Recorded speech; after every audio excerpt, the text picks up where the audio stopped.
পন্থা অবলম্বন করার পরেও যখন নবী সাল্লাল্লাহু আলাইহি সাল্লামকে ইসলামের বাণী প্রচার থেকে, কোরআনের বাণী প্রচার থেকে একচুল পরিমাণও সরাতে পারেন নাই, তখন তারা সবচেয়ে ঘৃণ্যতম, সবচেয়ে বড়, সবচেয়ে ভয়াবহতম ষড়যন্ত্রে তারা লিপ্ত হয়েছিল। কি সেই ষড়যন্ত্র? ষড়যন্ত্র হচ্ছে তারা কাফের মুশরিকদের সর্দারেরা, বিভিন্ন বংশের, বিভিন্ন গোত্রের নেতৃত্ব স্থানীয় ব্যক্তিরা একত্রিত হয়েছে, সংসদ ভবন ডেকেছে যে এখন কি করা যায়। সব পন্থাই তো অবলম্বন করা হয়ে গেল, কিন্তু মুহাম্মদ সাল্লাল্লাহু আলাইহি সাল্লামকে তো দাওয়াত থেকে একচুল পরিমাণ সরানো যাচ্ছে না, তো কি করা যায়। তারা পরামর্শ, সবাই এক একজন এক এক ধরনের পরামর্শ দিল।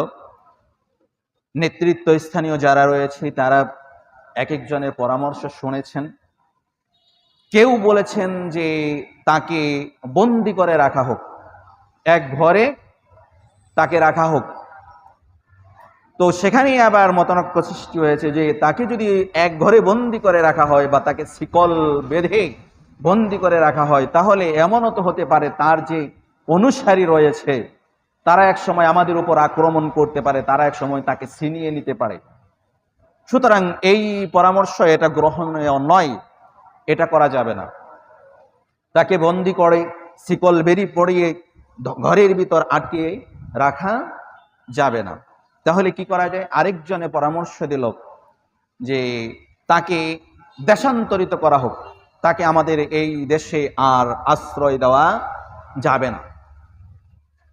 সেখানেই দ্বিধাদ্বন্দ্ব যে তাকে যদি দেশান্তরিত করা হয়, সে যদি দেশের থেকে অন্য এই মক্কা মরুভূমি থেকে, মক্কা ভূমি থেকে যদি অন্য কোথাও চলে যায়, সেখানে গিয়ে সে যেভাবে ইসলামের প্রচার মানুষের কাছে পৌঁছে দিচ্ছে, আর যেভাবে মানুষ তার উপর আকৃষ্ট হচ্ছে, সে যেখানেই যাবে সেখানে গিয়ে সে একটা বিশাল দল তৈরি করবে, দল তৈরি করে আবার সে এসে আমাদের উপর আক্রমণ করবে, আমাদেরকে সে পরাস্ত করবে। সুতরাং এটাও করা যাবে না।